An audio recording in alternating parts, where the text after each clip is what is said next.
예배 시간이 됐습니다. 다 같이 묵상 기도드림으로 주일 오전 예배 시작하겠습니다.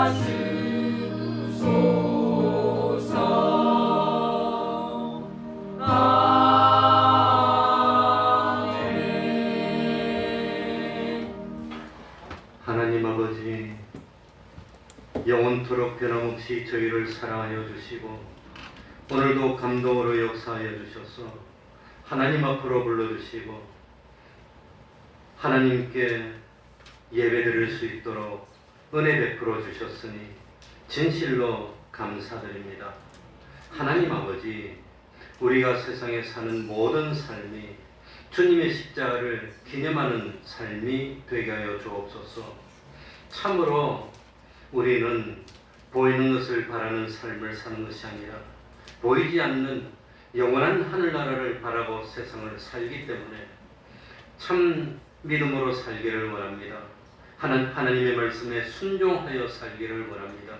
어떤 형편 환경을 만나든지 진실로 그 형편 환경에서 믿음을 지키고 하나님께 영광을 돌리며 참 말씀 준행하는 저희들이 될 수 있도록 하여 주옵소서. 참으로 하나님을 바로 알도록 하여 주시고 바로 깨닫도록 하여 주시고 그리고 바로 알고 깨달은 대로 실행하여서 양심을 속이지 않는 참 믿음의 삶을 사는 저희들이 되게 하여 주옵소서. 세상 너무 힘듭니다. 어렵습니다. 하나님 하루만 도와주지 않아도 견디지 못할 세상입니다. 하나님 아버지, 모든 염려 근심 주님께 맡기게 하여 주시고 주님 안에서 평화를 누리며 하늘나라의 그 기쁨을 맛보며 세상을 이겨나갈 수 있는 저희들이 다 될 수 있도록 하여 주옵소서. 이제 다음 주면 참 추석 연휴가 시작이 됩니다.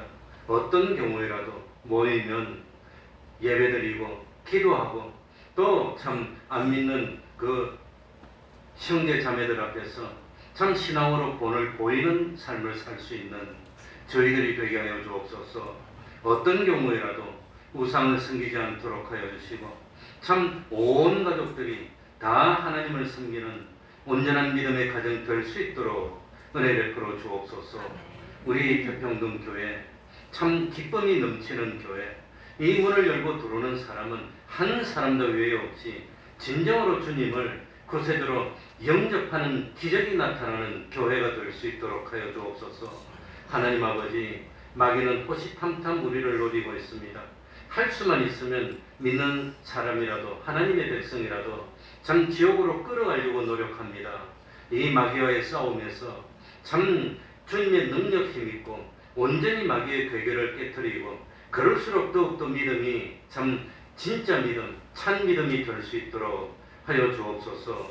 우리 앞에는 불같은 시험이 기다리고 있습니다. 알곡과 껍데기를 구별하는 시험인 줄 압니다. 우리 태평동교회 권속들은 한 사람도 예외 없이 다 알곡이 되어서 손에 손을 잡고 함께 영원한 하나님의 영광에 동참할 수 있는 저희들이 되게 하여 주옵소서. 이 시간 우리들이 드리는 예배가 진정과 신령의 예배 되게 하여 주시고 주님의 이름으로 모인 곳곳마다 하나님의 은총이 함께하여 주옵소서. 예수님 이름으로 기도하옵나이다. 아멘. 다 같이 자리에서 일어나셔서 찬송가 16장입니다. 찬송가 16장입니다.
것을 내가 믿사오며 그 배악을 우리 주 예수 그리스도를 믿사오니 이는 성령으로 잉태하사 동정녀 마리아에게 나시고 본디오 빌라도에게 고난을 받으사 십자가에 못 박혀 죽으시고 장사한 지 사흘 만에 죽은 자 가운데서 다시 살아나시며 하늘에 오르사 전능하신 하나님 우편에 앉아 계시다가 저리로서 산 자와 죽은 자를 심판하러 오시리라.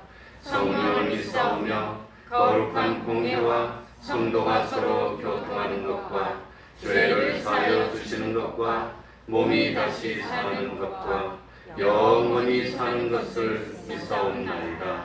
아멘. 자리에 앉으셔서 찬송가 138장입니다. 찬송가 138장입니다.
교동문 41번입니다. 교동문 41번을 교독하겠습니다.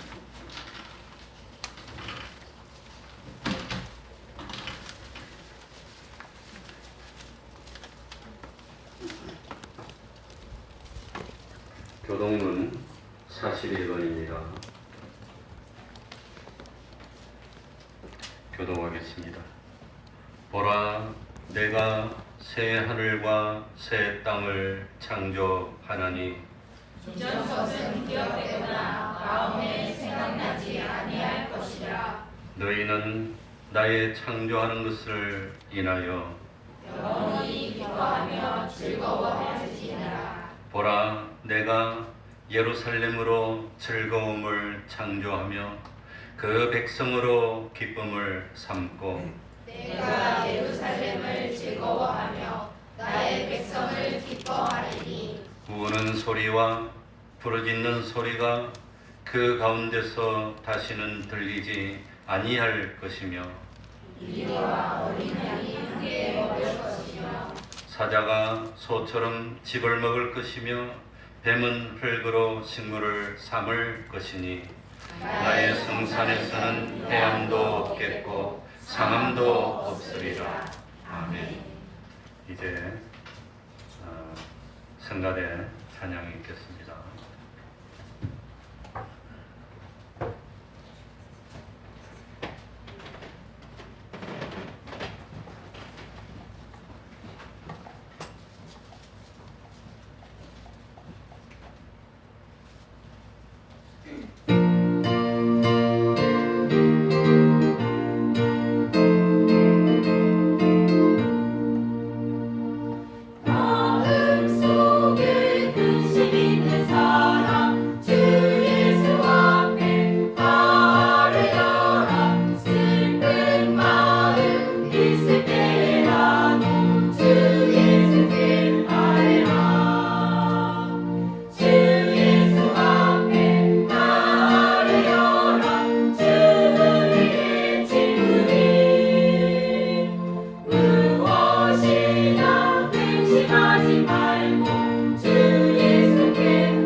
이 시간에는 조수상 집사님 예배를 위해서 기도해 주시겠습니다.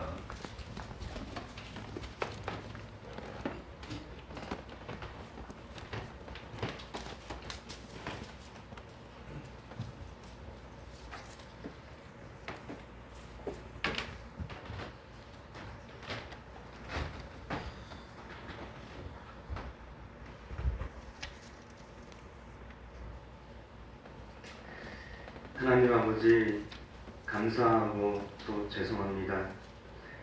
하나님, 저희를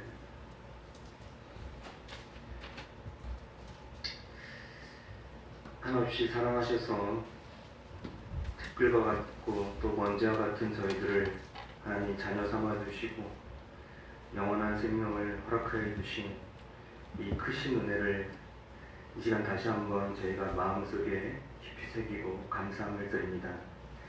하나님, 이 세상에 저희를 보내셔서 이 무한하신 하나님의 사랑과 은혜를 잘 기념하면서 청지기의 삶을 살도록 저희에게 명하셨는데, 저희가 살면서 참 하나님의 이 무한한 은혜를 잊지 않고 살고 있는지, 또 맡겨주신 청지기의 삶을 잘 감당하려고 얼마나 애쓰고 있는지, 하나님, 우리의 부족한 것들을 채워주시고 우리가 하나님 원하시는 그 믿음으로 말씀 준행하며 살 수 있도록 저희 한 사람 한 사람에게 참된 믿음을 허락하여 주시기를 원합니다.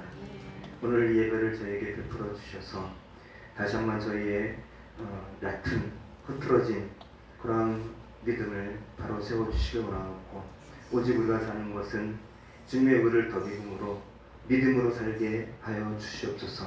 믿음이 아니고선 이 삶이 아무 가치가 없다는 것을 저희가 다시 한번 깨닫게 하여 주시옵소서.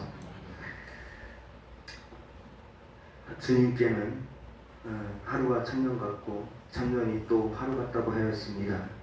주의 오심은, 다시 오심은 어떤 이의 더디다고 하는 것처럼 더딘 것이 아니라 주님께서는 모든 사람이, 이 땅의 모든 사람이 주님께로 돌아오기를 기다리고 계신다고 하였습니다.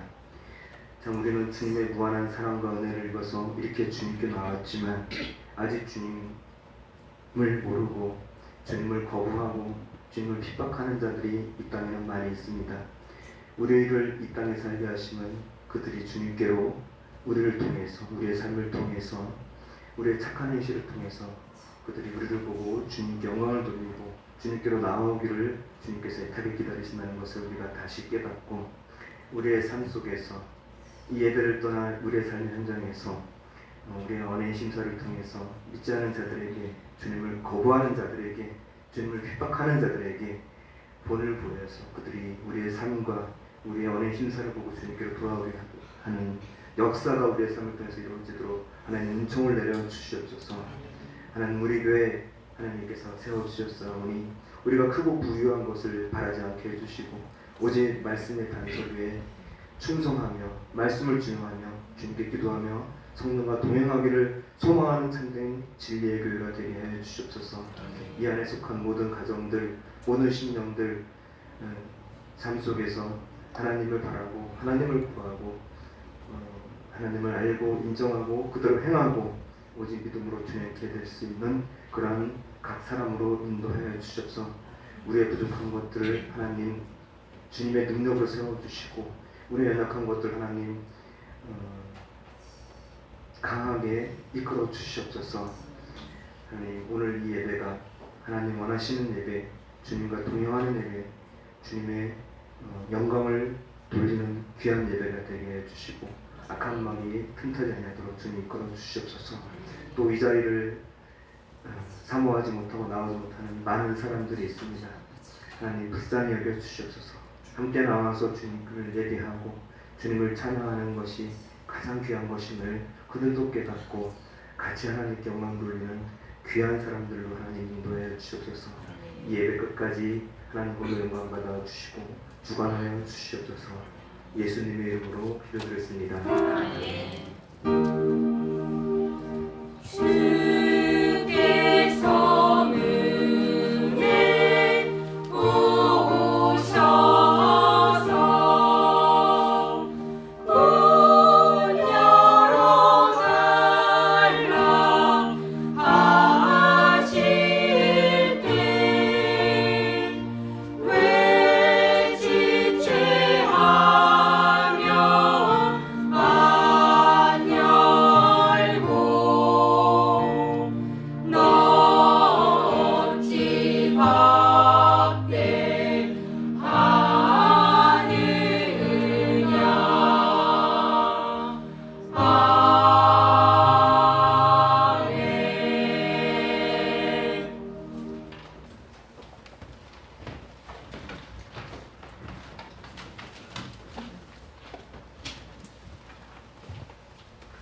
하나님의 말씀 신약 성경입니다. 베드로전서 4장 12절입니다. 베드로전서 4장 12절입니다.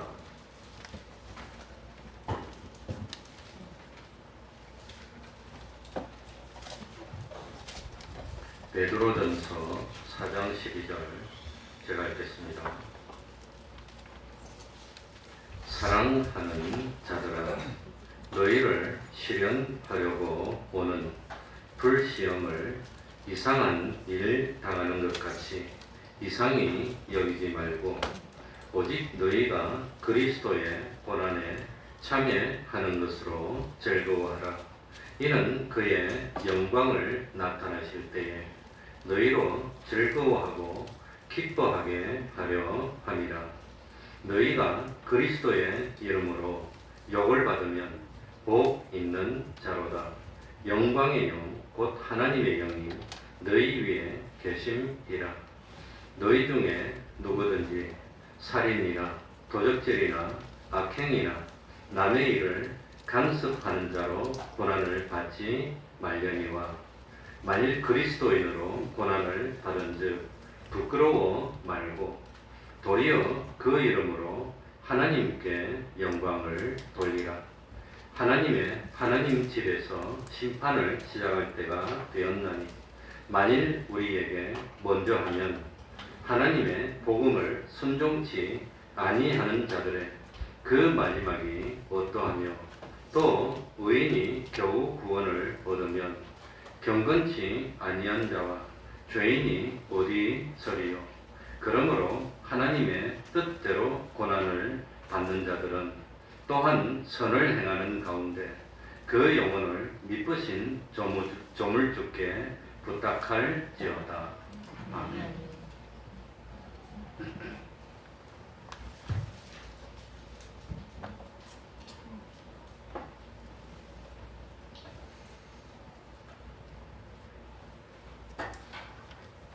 세상에서 믿음을 지키려고 하면 정도의 차이는 있지만 마찰과 핍박이 있을 수밖에 없습니다.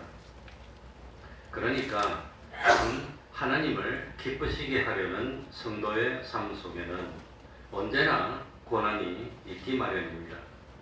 이 고난은 우리가 스스로 택하는 것이 아니라 우리에게 다가오고 있습니다.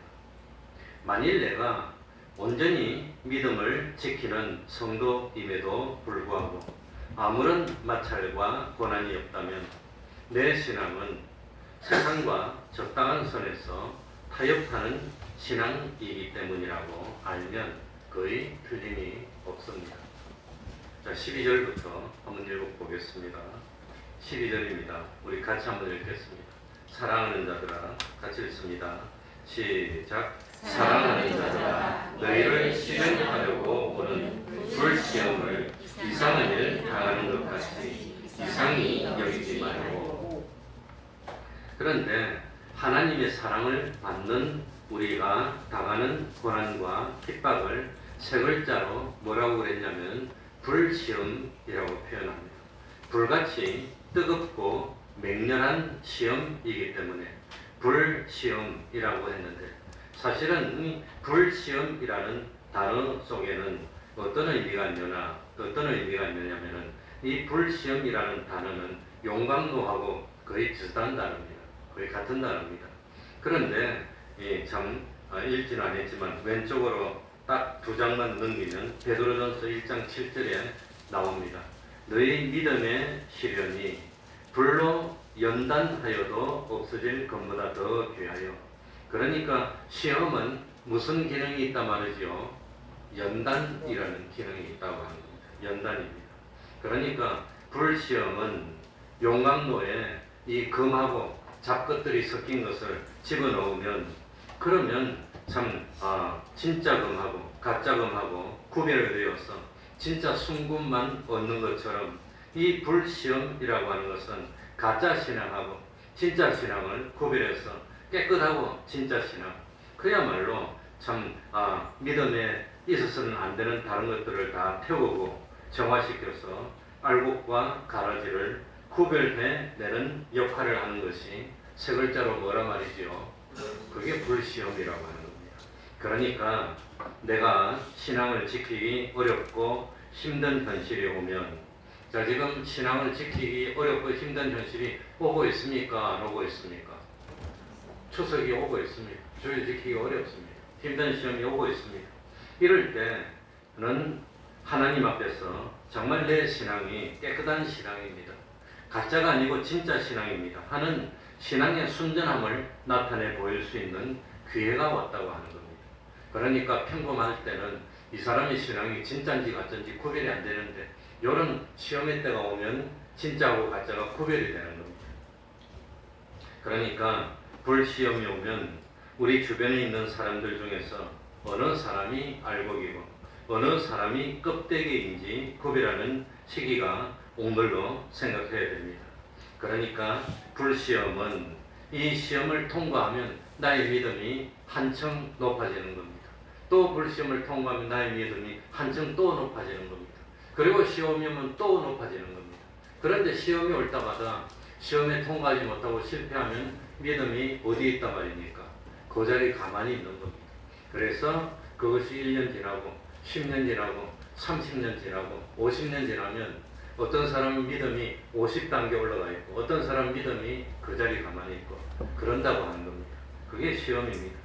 그래서 욥기 23장 10절에 이렇게 고백합니다. 나의 가는 길을 오직 하나님 그가 아시나니 하나님 그가 나를 단련하신 후에는 내가 무엇같이 나오리라? 정금같이 깨끗한 순금같이 99.9999%의 깨끗한 믿음, 그 믿음이 되리라. 또 요한복음 15장 19절에서는 너희가 세상에 속한 자가 아니요 도리어 세상에서 나의 하나님의 택함을 입은 자인 거로 세상이 너희를 미워하느니라. 그러니 세상에 속하지 않았고 세상에 살면서 세상하고 다릅니다. 그러니까 세상이 미워한다고 하는 겁니다.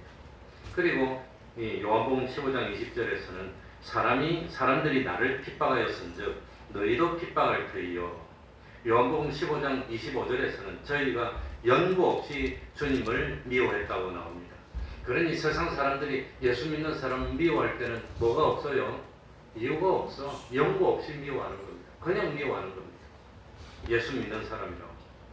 그래서 오늘 12절에도 너희를 시련하려고 그 다음에 뭐하는 불시험이라고 그랬죠? 오는 불시험, 오는 불시험. 오고 있다고 하는 겁니다. 우리를 연단할 불시험이 지금 오고 있습니다. 계속해서 오고 있습니다. 그걸 깨달아야 됩니다. 그러니까 실제로 사도 베드로가 이 베드로 전서를 기록하고 난 뒤에 주후 70년경에 로마의 디도에 의해서 예루살렘이 멸망하고 그 전에 주후 한 64년경에 네로 황제에 의해서 기독교를 아주 핍박하고 억압하던 그런 일이 있었다고 하는 겁니다. 그래서 이런 어려움이 올 때마다 사람들이 껍데기하고 쭉정이하고 갈라집니다. 배교하는 일이 많이 나타나고 예수님을 부정하고 구차하게 목숨을 구하기도 했지만 이런 시험의 현실이 왔을 때 기꺼이 한 생명을 던지고 참 신앙을 지키는 그런 사람도 많이 있었습니다. 앞으로도 우리에게 어려움이 올 텐데 경제적인 문제 때문에 신앙을 못 지키든지 정치적인 문제 때문에 신앙을 못 지키든지 아니면 우크라이나 같이 전쟁이 일어나서 어려움을 당하든지 어려움이 오고 있다는 것을 미리 알려줍니다. 그러니까 참 나는 믿음 생활을 열심히 하고 있는 것 같은데 그런데도 참 힘들고 어려운 고난의 현실이 온다면 이상한 일 당하는 것처럼 생각하지 말라고 하는 겁니다. 내가 신앙생활을 열심히 잘 하고 있으니까 나의 앞길에는 시온의 대로만 있을 것이라 아무런 어려움도 없을 것이라는 생각을 하지 말라고 하는 겁니다. 하나님은 나를 사랑하셔서 영원한 하늘나라에서 더 존귀한 자로 영원한 하늘나라에서 더욱더 실력 있고 영광스러운 자로 만들기를 원하시는 하나님이십니다. 그러니까 나는 특별히 죄를 범한 것도 없고 남들보다 잘못한 것도 없고 그런데도 왜 다른 사람에게는 없는 고난이 오고 핍박이 옵니까? 그런 어려움이 오더라도 어떻게 여기지 맙시다. 이상한 일 당하는 것처럼 여기지 말라고 하는 겁니다. 그러니까 참 우리 앞에 불시험이 오고 있다고 했으니까 참 핍박이 오고 있을 테니까 미리 준비하고 그래서 우리 태평동교회 우리 교단은 매일매일 하루에 얼마씩 기도합시다. 30분씩 기도하면서 앞으로 혹시 어떤 어려움이 오더라도 이길 수 있도록 미리 준비하고 또 준비하고 그러자고 하는 겁니다. 13절입니다. 오직 너희가 그리스도의 고난에 참여하는 것으로 무엇하라? 즐거워하라. 이는 그의 영광을 나타내실 때에 너희로 즐거워하고 기뻐하게 하려 함이니라. 그러니 내가 잘못해서 고난을 당한다면 그건 고쳐야 됩니다. 고치면 됩니다. 내가 실수해서 고난 당한다면 그건 고쳐야 됩니다. 그러나 그것이 아니라 참 그리스도의 고난에 참여하는 것이라면 우리들이 주님의 십자가에 참여하는 것이라면 어떻게 해라 말이지요? 즐거워하는 겁니다. 즐거워하는 것. 그러니까 참 고난 자체가 좋은 것은 아닙니다. 고난 자체가 자랑스러운 것도 아니고 고난 자체가 즐거워해야 할 것은 아닙니다. 그러나 내가 참 그리스도의 고난에 참여하는 것이라면 그건 가치 있는 일이라고. 내가 죄를 지어서 어려움을 당한다면 그래 제가 충격적인 걸 봤는데 어제 요즘 CNN 보면은 미국에서 14살짜리 아이가 학교에서 총을 쏘아가지고 아이 2명, 선생님 2명, 4명을 죽이고 9명을 부상시킵니다. 14살짜리.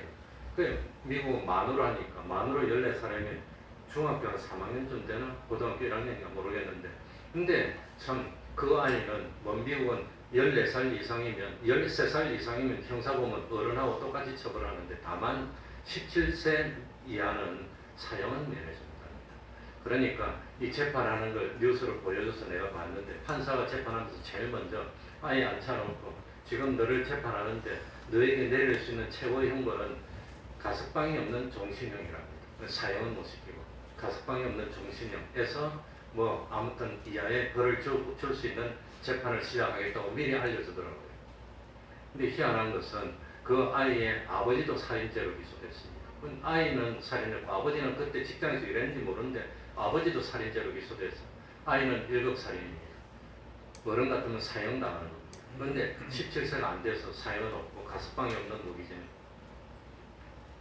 아버지는 뭐 때문에 아버지도 살인죄인지 모르겠지만 아버지는 2급 살인입니다. 사형은 없고 그 다음에 30년까지 징역받을 수 있다고 그럽니다. 그러니까 그런 일로 참 어려움을 당하면 기뻐할 일입니까? 창피할 일입니까? 이 창피한 일입니다. 충격적인 것은 아버지가 14살짜리 아이에게 진짜 총을 크리스마스 선물로 줬다는 거예요. 아니 이해가 안 돼요. 그래서 아마 살인죄인지 모르겠어요. 그거는 얼마나 부끄러운 일입니까? 그래가지고 참 그런 일로 고난당하면 그건 부끄러운 일입니다. 그러나 우리가 신앙을 지킨 것 때문에 주일날 예배드린 그것 때문에 우리가 거짓말 하지 말라고 그래서 거짓말 하지 않고 하나님이 참 나쁜 일 하지 말라 해서 하지 않은 그것 때문에 고난을 당한다면 그건 그리스도의 고난에 뭐한 거라 말입니까? 동참한 거라고 하는 겁니다. 동참한 것입니다. 그래서 참 그리스도의 고난에 동참했다면 그건 기뻐하고 즐거워할 일이라고 합니다. 이때까지 평생 신앙을 지키면서 참 주님을 믿는 믿음 때문에 고난을 당해본 적이 있습니까? 없습니까? 믿음 때문에 어려움을 당해보신 적이 있습니까? 없습니까? 그러니까 참 우리 주님의 십자가 그건 그리스도의 고난입니다. 주님은 무엇 때문에 그런 고난을 당했지요? 주님이 왜 잡혀서 채찍질을 맞고 살점이 뜯기고 그 다음에 온갖 고문을 다 당하고 그리고 참 십자가를 지고 골고다까지 끌고 올라가다가 쓰러지고 끌고 올라가다가 쓰러지고 마침내 십자가에 못 박혀서 죽는 고난을 당했는데 주님이 뭐 때문에 그런 고난을 당했습니까? 주님이 도둑질했습니까? 살인죄를 지었습니까? 아니 나쁜 짓을 했습니까? 뭐 했습니까? 주님은 죄를 없애기 위해서 주님은 우리들이 죄를 범했는데 그 죄도 하나님 앞에서 범한 죄, 그 죄를 대신 지고 형벌을 받으시기 위해서 그런 고난을 당했다는 겁니다. 주님은 우리들이 참 욕심 때문에 불의를 행했는데 우리를 참 의인으로 만들기 위해서 고난당했습니다. 주님은 우리가 하나님을 배반하고 참 그래서 우리들이 어려움을 당했는데 하나님을 배반한 그 배반을 대신 그 죄를 대신 지고 화목의 제물이 되기 위해서 고난을 당했습니다.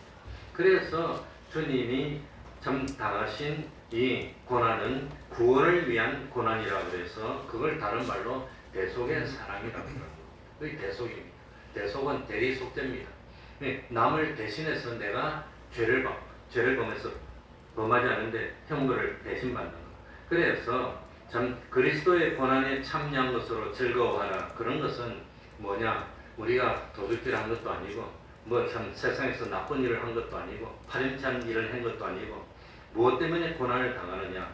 다른 사람이 죄를 지어서 멸망으로 가는 것을 꺼내기 위해서 건지기 위해서 고난을 당하는 겁니다. 다른 사람이 욕심대로 사는데 이제 욕심대로 살면 안 됩니다.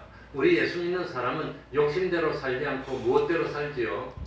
말씀대로 사는 겁니다. 하나님의 말씀대로 살아야 됩니다. 하고 말했더니 다른 사람이 싫어해요. 예수 믿으라 그러면 그렇게 싫어해요. 무슨 뭐냐? 요즘은 학교 앞에 가서 전도를 못해. 전도를.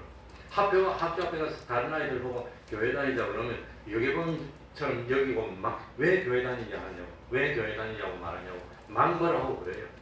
그러니까 그런 것 때문에 참 어려움을 당하는 것을 오늘 성경에 보니까 뭐라고 했습니까? 13절에 보니까 뭐라고 표현했지요? 그리스도의 고난에 뭐하는 거? 참여하는 거라고 하는 거. 그러니까 요즘 사람들 싫어하는 것 중에 최고로 싫어하는 것이 뭐냐? 전도하지 말아요. 전도하지 말아요. 왜 전도하냐? 믿고 싶으면 네 혼자 믿든지 말든지 왜 전도하냐? 전도하지 말래.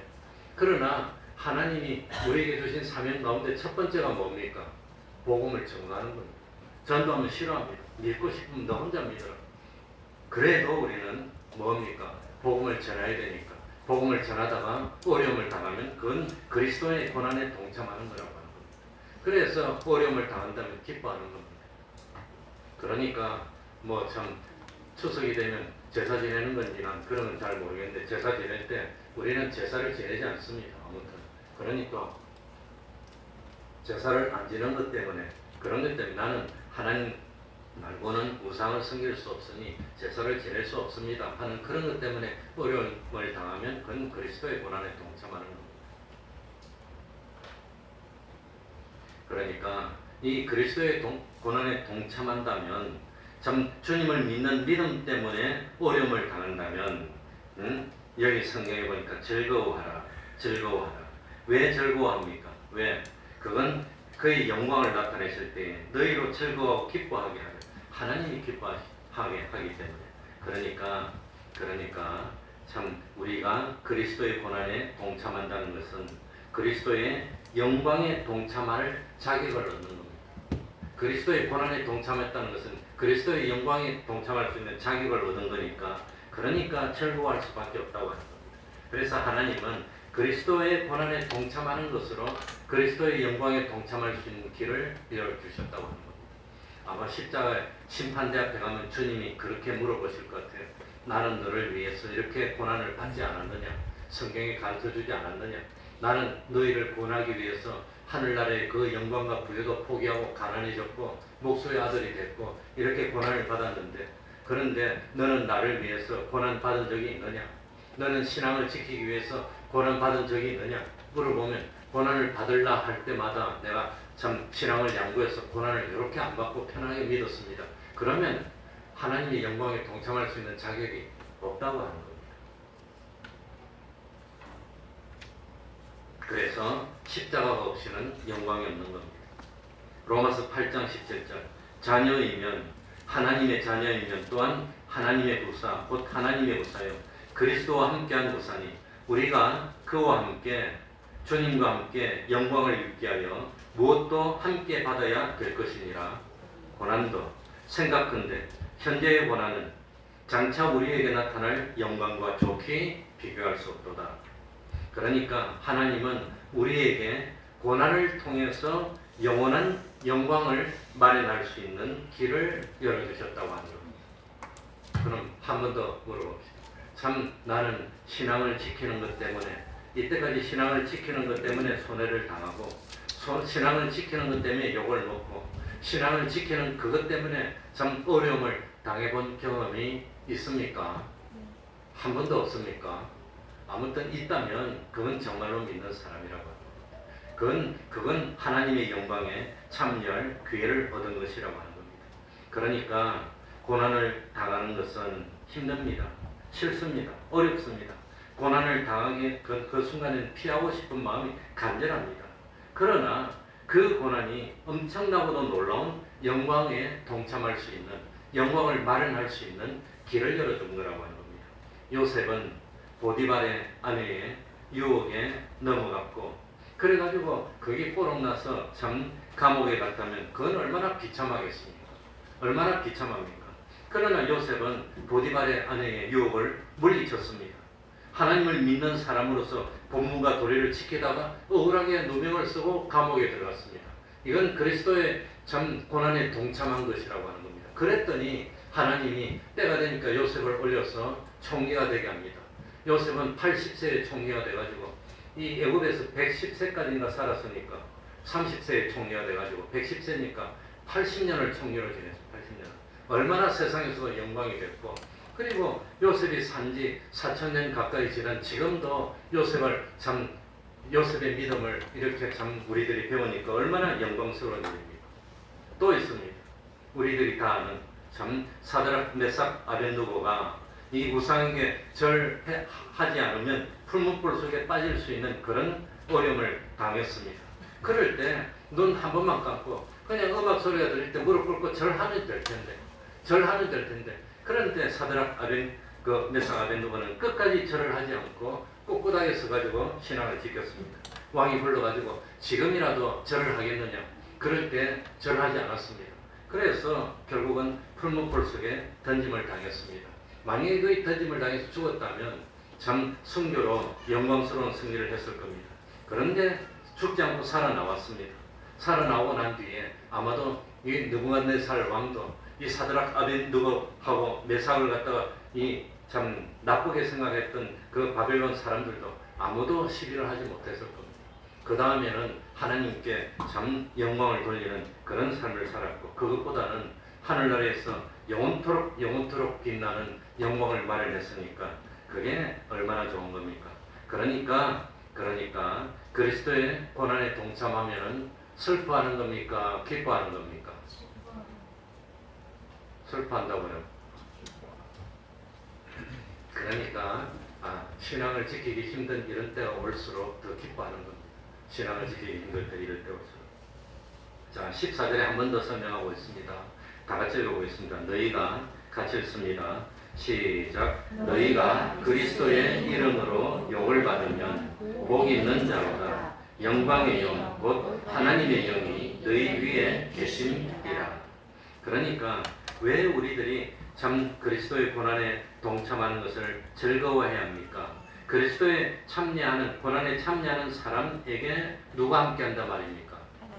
그리스도의 영이, 하나님의 영이, 영광의 영이 누구에게 함께하느냐? 이런 사람에게 함께한다는 겁니다. 이런 사람. 그러니까 예를 들어가지고 설명해 봅시다. 예수를 믿었더니 좋은 대학교에 합격도 잘해. 예수를 믿었더니 좋은 직장에 취직도 잘 돼. 그러면 안 믿을 사람 없어. 그거 다 믿을 겁니다. 그런데 예수를 믿었더니 오히려 직장에서 쫓겨났어. 그러면 예수 믿기 쉽습니까? 어렵습니까? 예수를 믿었더니 이거 핍박받아 장사도 쫓겨났어. 그럼 예수 믿기 어렵습니까? 쉽습니까? 그러니까 처음에 예수 믿어가지고 뭐 참 취직도 되고 처음에 예수 믿어서 참 합격도 잘하고 건강해지고 병도 고치고 이러면 잘 믿습니다. 그건 복이 적다고 하는 겁니다. 그러면 안 믿을 사람 어디 있어? 다 믿지. 세상에 그냥 다 믿지. 태평성교회 갔더니 그냥 로또가 1등 당첨됐더라. 태평성교회 쓰러집니다. 무너집니다. 그러면 안 믿을 사람이 어디 있어요? 그런데 교회 갔더니 이렇게 어렵더라. 그래도 믿으면 그 믿음은 진짜 믿음일까요? 가짜 믿음일까요? 교회 갔더니 이렇게 잘 되더라 하면 교회 막 오면 그건 진짜 믿음일까요? 가짜 믿음일까요? 몰라. 섞여 있어. 잘 되려고는 누구나 다 온다.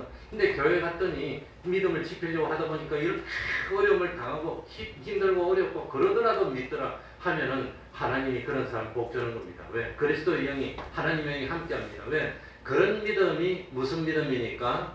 진짜 믿음이니까. 그러니까 처음 믿을 때는 참 신앙이 없고 잘 모르니까 하나님이 잘해주고 이런 거 있지만 진짜로 믿는 사람이 됐을 때는 이제는 반대로 어떻게 하죠? 이렇게 어렵게 해도 믿을래?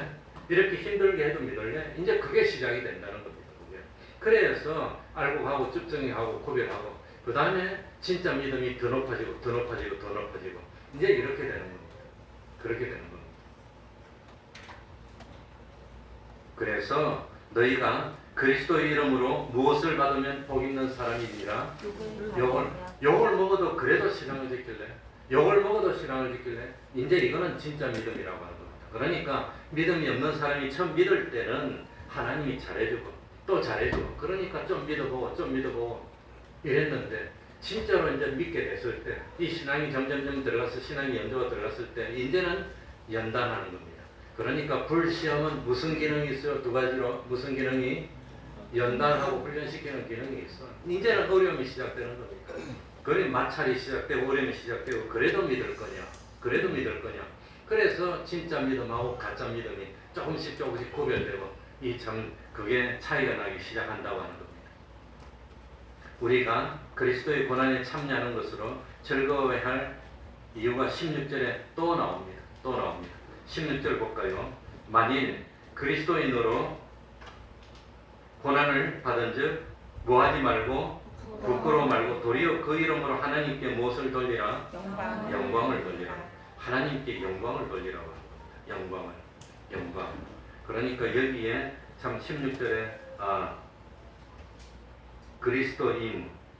그리스도인이라는 말이 나오는데 성경에는 그리스도인이라는 말이 3번 나옵니다. 몇 번 나와요? 3번 나오는데 첫 번째가 사도행전 11장 26절에 안디옥에서 그리스도인이라는 참 이름이 처음 나옵니다. 그러니까 안 믿는 사람이 예수 믿는 사람을 향해서 저 사람들은 누구야? 그리스도인, 크리스찬이라는 말이 처음 나온 거예요. 크리스찬이야. 그러니까 예수 믿는 사람은 모이기만 하면 그리스도 자꾸 말하니까 그러니까 그리스도인이라는 말이 나와가지고 안 믿는 사람이 예수 믿는 사람을 불러줄 때 뭐라고 불러줬단 말입니까? 그리스도인, 크리스찬 이렇게 불렀다고 하는 겁니다. 두 번째는 사도행전 26장 28절에 보면 바울이 변론하는 도중에 아그리빠 왕이 말합니다. 너희가 저건 말로 나를 권하여 그리스도인이 되게 하려는도다. 여기서 그리스도인이라는 말이 두 번째로 나옵니다. 그러니까 아그리빠 왕도 사도 바울이 참 변정을 하니까 이것이 나를 전도하려고 하네. 나를 그리스도인으로 만들려고 하네. 그렇게 대답을 한 것 보면 그 당시에 그리스도인, 크리스찬이라는 말이 널리 퍼져서 모든 사람이 다 알고 있었다고 하는 겁니다. 세 번째는 어디 나오지요? 오늘 본문에 나온다고 합니다. 오늘 본문 베드로전서 4장 16절에 그리스도인. 그러니까 내가 그리스도인으로 칭함을 받는 것을 뭐 하면 안 된단 말이지요? 부끄러워하지 말고 어떻게 생각해야 됩니까? 자랑스럽게 생각하는 우리들이. 그러니까 내가 예수 믿는다는 것을 숨겨야 됩니까? 자랑스럽게 드러내라고 하는 겁니까? 그걸 숨기면 뭘 절대로 못하지요? 내가 예수 믿는 사람이라는 것을 숨기면 뭘 할 수 없어요? 전도할 수 없어. 뭐 안 믿는 사람인 것처럼 썩 이래가지고 그냥 대충 이렇게 하면 빛이 안 되고 소금도 안 되고 아무것도 안 된다고 하는 겁니다. 그러니까 저 사람이 진짜로 예수 믿는 사람인가 아닌가 보자. 직장에서도 예수 믿는 사람이라는 걸 드러났는데 정말로 이럴 때 신앙을 지키는지 양심을 속이는지 보자. 그럴 때 딱 지키면 하나님께 영광이 간다는 겁니다. 그러니까 기뻐하는 겁니다. 15절로 돌아가 봅니다. 15절 다 같이 읽고 너희 중에 다 같이 읽습니다. 시작. 너희 중에 누구든지 살인이나 도적질이나 악행이나 남의 일을 간섭하는 자로 고난을 받지 말려니와. 그러니까 그리스도의 고난에 참여하는 것은 뭐 해야 될 일이지요? 즐거워할 일이지만 그러나 15절에 나오는 이런 일로 고난을 받으면 이 부끄러운 일이라고 하는 겁니다. 이 안 믿는 사람도 이렇게 되면 안 되는 겁니다. 안 믿는 사람. 그래서 15절을 보면 너희 중에 누구든지 살인이나 도적질이나 악행이나 남의 일을 간섭하는 자. 그런데 보면은 살인, 도적질, 악행은 안 믿는 사람, 믿는 사람 구별할 것 없이 다 해서는 안 되는 일입니다. 이건 누구나 할 것 없이 해서는 안 되는 일인데 우리 예수 믿는 사람에게는 그거 말고 하지 말아야 할 일이 하나 더 있는데 그게 뭐지요? 남의 일에 뭐 하는 거? 간섭하는 거. 그거 하지 말라는 겁니다. 남의 일에 간섭하는 거. 그러니까 살인, 도적질, 악행 이거는 말할 필요도 없어요. 믿거나 안 믿거나 간섭할 필요도 없고 구별할 필요도 없지만 그런데 그거 말고 뭐냐? 남의 일을 간섭하는 거. 이게 남의 일에 간섭하는 일, 이게 뭘까? 이게 뭘까? 그러니까 우리는 남의 일에 간섭할 시간이 없어요. 내가 내 신앙 지키기도 바쁘고 힘들어.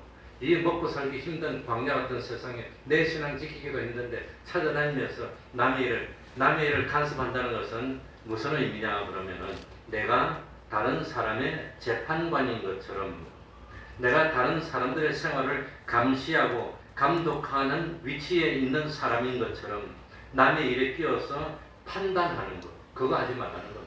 그래서 성경 다른 데 보면 다른 사람을 비판하지 말라고 나옵니다. 남의 일, 저건 틀렸고 저건 옳고 저건 틀리고 넌 틀렸고 그런 거 하지 말라고 하는 겁니다. 내 신앙 지키라는 겁니다. 내 신앙 지켜서 내가 무엇이 되면 되지요? 빛이 되면 돼요. 내 신앙 지켜서 내가 뭐가 되면 되지요? 소금이 되면 돼. 그러면 나하고 비교되면서 다 알아요 스스로. 그런데 찾아다니면서 이러쿵저러쿵 그럴 필요가 없다고 하는 겁니다. 그거 하지 말라고 하는 겁니다. 그리고 시간이 가니까 17절 우리 다 같이 17절 하나님의 집에서 다 같이 읽습니다. 시작. 하나님의 집에서 심판을 시작할 때가 되었나니 만일 우리에게 먼저 하면 하나님의 복음을 순종치 아니하는 자들 그 마지막이 어떠하며 이제 이렇게 되어 있습니다. 그러니까 하나님의 집에서 심판을 시작할 때가 되었나니 이렇게 되어 있습니다. 여기서 말하는 심판이 뭘 의미할까요? 심판은 언제 있는 겁니까? 엄밀하게 말하면 심판은 마지막에 있는 겁니다. 마지막에. 그런데 여기서 하나님의 집에서 심판을 시작하게 되었다는 이 심판이라는 단어는 무슨 의미냐? 예수 믿는 성도들이 세상에서 살면서 주와 복음 때문에 무엇 당하는 거? 고난 당하는 거. 오늘 여기 보면 고난 당하는 거. 고난 당하는 걸 그걸 뭐라고 표현했단 말입니까? 심판으로 표현했다고 하는 겁니다. 그러니까 성도들이 세상에 살면서 주와 복음 때문에 환난을 당하고 핍박을 당하는 것을 심판으로 표현했습니다. 심판을 시작할 때가 되었다고 했으니까 앞으로 교회에 심판이 시작되면 계속하는 겁니까? 없어지는 겁니까? 계속하는 거니까 앞으로 어려움이 계속되어서 많이 있을 거라는 것을 가르쳐주는 암시하는 내용이라고 하는 겁니다. 우리에게 먼저 하면 그러니까 불신자들은 세상과 하나가 되어서 마음대로 악을 행해도 세상에서 고난이 없습니다. 핍박이 없습니다. 환난이 없습니다. 우리 성도들은 세상에서 주님 앞에서 믿음을 지키는 것 때문에 환난과 핍박을 당하니까 우리들이 세상에서 먼저 심판을 받는다고 했는데 심판을 다른 말로 고난으로 바꾸면 우리 성도들이 세상에서 먼저 뭘 당하고 있어요? 고난을 당하는데 우리가 먼저 당하니까 안 믿는 사람은 언제 당할 거지요? 나중에 당하는 겁니다. 믿는 우리들은 안 믿는 악의 세력 때문에 고난을 당하는데 안 믿는 저희들은 환난을 당하면 누구 때문에 당하는 거지요? 근데 주님으로부터 당한다고 하는 거예요. 그 고난은 영원히 계속될 거라고 하는 겁니다. 그 고난은. 그러니까 참 세상에서 하나님의 복음을 순종하지 아니한 자들은 이제는 앞으로 우리들이 먼저 당할 테니까 그 사람들은 나중에 고난 당하는 거예요. 왜 우리 고난 당하는 거 보면서 그 사람들이 아이고 저것들 믿는다더니 어려움 당하네 이럴지 모르지만 이제 우리가 심판대하면 심판은 안 믿는 사람에게는 심판이지만 믿는 사람에게는 뭐라고 그랬지요? 잔치라고 그랬잖아요. 이제 우리는 잔치를 하고 기뻐하고 즐거워할 때 그때 그 사람들은 뭘 당하기 시작해요? 고난 당하기 시작할 거라고 하는 겁니다. 근데 우리는 먼저 당해서 잠깐 끝났는데 우리가 고난 당할 때 어려웠단 말입니까? 쉬웠단 말입니까? 어려웠어. 신앙 지키기 어려웠어. 정말 신목사도 어려웠어. 이 직장 다니다가 사표나고 나와가지고 거지처럼 살았습니다. 거지보다도 못했어요. 어려웠어요 그때. 정말 어려웠어. 다른 사람이 멸시하고 핍박하고 없는 삶을 사니까 어려웠지. 지금 좀 나아졌지만 그런데 그 어려도 참았는데 우리도 어려웠는데 이제는 안 믿던 사람들이 이제 하나님으로부터 오는 진짜배기 심판 때문에 고난이 오기 시작하면 그거는 얼마나 어렵겠느냐. 그러니까 17절 끝에 복음을 순종치 아니하는 자들의 그 마지막이 어떠하며 18절 보시기 바랍니다. 의인이 겨우 구원을 얻으면 그 어려운 환난에서 겨우 신앙을 지켜서 힘들 때 참 눈물 날 때 겨우 신앙을 지켰다면 경건치 아니한 자와 죄인이 어디 있으리? 경건치 아니한 자와 죄인들이 당할 어려움은 영원히 계속되는 겁니다. 그 사람들은 희망이 없어요. 우리는 잠깐입니다. 열흘 동안 혼란을 당하지만 그 사람들은 한 번 빠지면 기회가 없어. 그러니까 비참한 것 중에 최고로 비참한 것이 뭐가 없다는 겁니까? 기회가 없어. 그러니까 지금은 회개도 할 수 있는 기회도 있어요. 돌이킬 수 있는 기회도 있지만 그 당신 그리 가면 기회가 없다는 겁니다. 다시는 기회가 없어. 의인이 겨우 구원을 얻었다면, 내가 성도로서 세상에서 핍박과 혼란을 견디는 것이 그렇게 힘들고 어려웠다면 경건치 아니한 자들, 죄인들이 앞으로 당할 그 환난과 핍박은 얼마나 더 어렵겠느냐, 얼마나 더 어렵겠느냐. 하나님이 우리가 당하는 어려움 하루를 천년처럼 여겼다면 나중에 지금 참 죄를 짓고도 큰 소리 쳤던 그 사람들이 당할 어려움은 얼마나 더 하겠느냐.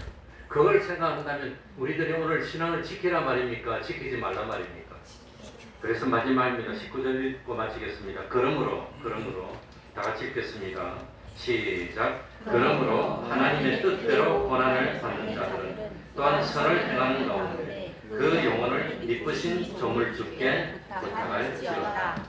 그래서 스데반도 마지막에 죽으면서 참 하나님께 영혼을 바치고 우리 예수님이 스데반이 승리하고 그러니까 일어서서 손을 들고 스데반의 영혼을 맞이했다고 하는 겁니다.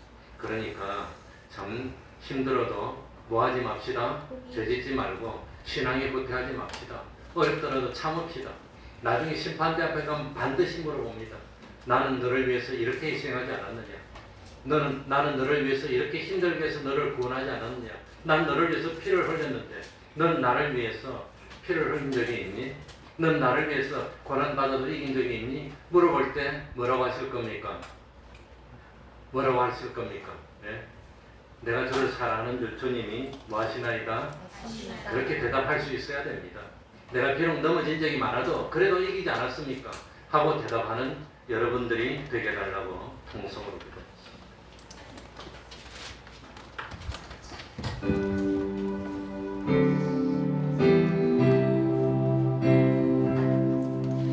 하나님 아버지, 하나님의 집에서 신부할 때 하나님 아버지 힘들고 주님이여 하나님 아버지 때가 되어 살고 하나님 아버지 주여 지금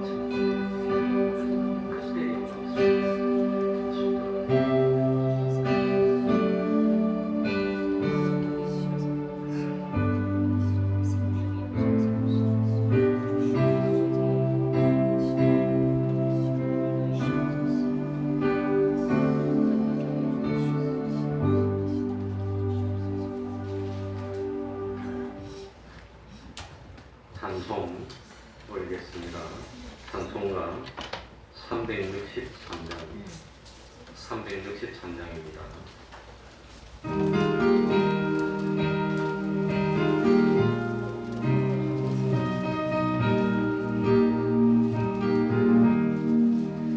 내 모든 시련 무거운 짐을 주 예수 앞에 아뢰이며 근심에 쌓인 날 돌아보사 내 근심 모두 맡으시네. 무거운 짐을 나 홀로 지고 견디다 못해 쓰러질 때 불쌍히 여겨 구원의 주님 은혜의 주님 오직 예수 내 몸 괴로움 다치는 환난 주 예수 앞에 아뢰이며 주께서 친히 날 구해주사 넓으신 사랑 베푸시네. 무거운 짐을 나 홀로 지고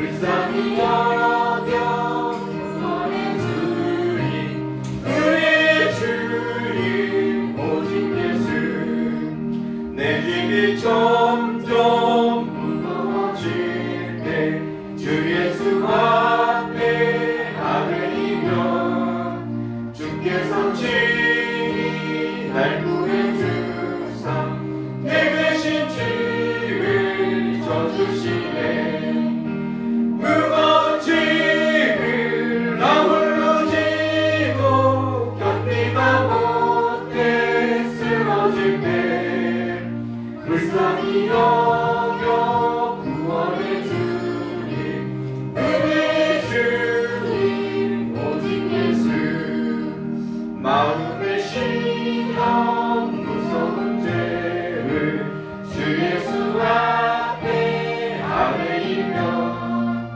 예수는 나의 능력이 되사 세상을 이길 힘 주시네 무거운 짐을 나 홀로 지고 견디다 못해 쓰러질 때 불쌍히 여겨 구원의 주님 은혜의 주님 오직 예수 71장 1절 찬송하면서 하나님께 헌금 드리겠습니다.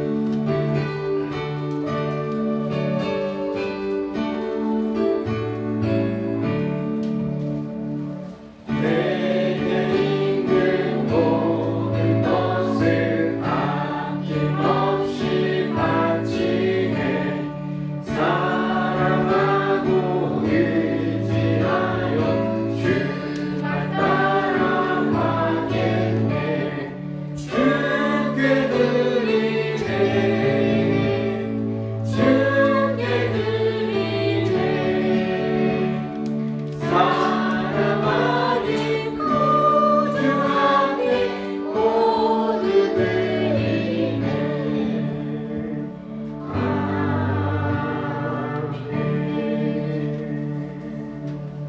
근심 대신 찬송하게 하시니 감사합니다. 사랑과 선행으로 사명 감당하게 하시니 감사합니다. 가족들과 좋은 시간 같이 해주심 감사합니다. 건강하게 가족 여행 잘 마치게 해주셔서 감사합니다. 기도하겠습니다. 하나님 아버지 감사드립니다. 근신 대신 찬송하게 하시니 감사합니다. 사랑과 선행으로 사명 감당하게 하시니 감사합니다. 가족들과 좋은 시간 보내게 하여 주시고 여행 잘 마치게 하시니 감사합니다. 참 하나님께 감사하는 마음 주시니 감사드립니다. 정성을 드리니 하나님이 받으시고 하나님이 세상에 좋은 것으로 하늘나라의 신령스로 채워주시고 그리고 참 모든 시험 당할 때에 끝까지 신앙을 지켜 그리스도의 고난에 참여하는 것을 즐거워할 수 있는 저희들이 다 될 수 있도록 은혜 베풀어 주시옵소서. 예수님 이름으로 기도하옵나이다. 아멘.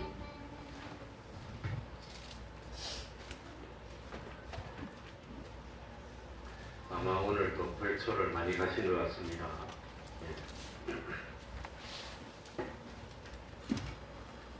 어쨌든 이 추석 연휴에 제사 지내는 것은 믿는 사람은 안 하는 일입니다.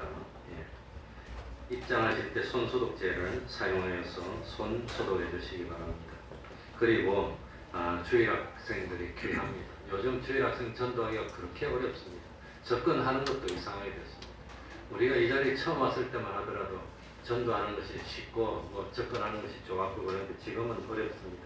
어쩌든지 가면서 오면서 만나면 아이 한 생명이 우주보다도 귀합니다. 어쨌든지 한 생명을 하나님 앞으로 이끌어오는데 힘쓰는 우리가 되어야 되겠습니다. 그럼 다 같이 일어나셔서 1장 찬송 부르고 죽도록 하겠습니다.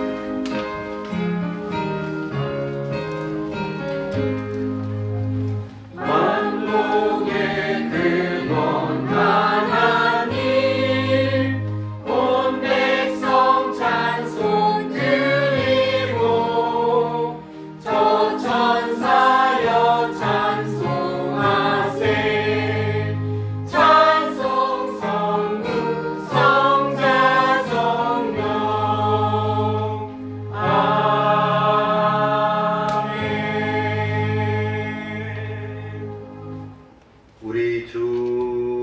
예수 그리스도의 은혜와 하나님 아버지의 사랑하심과 성령님의 교통하심이 항상 함께하기를 축원하옵나이다. 아멘.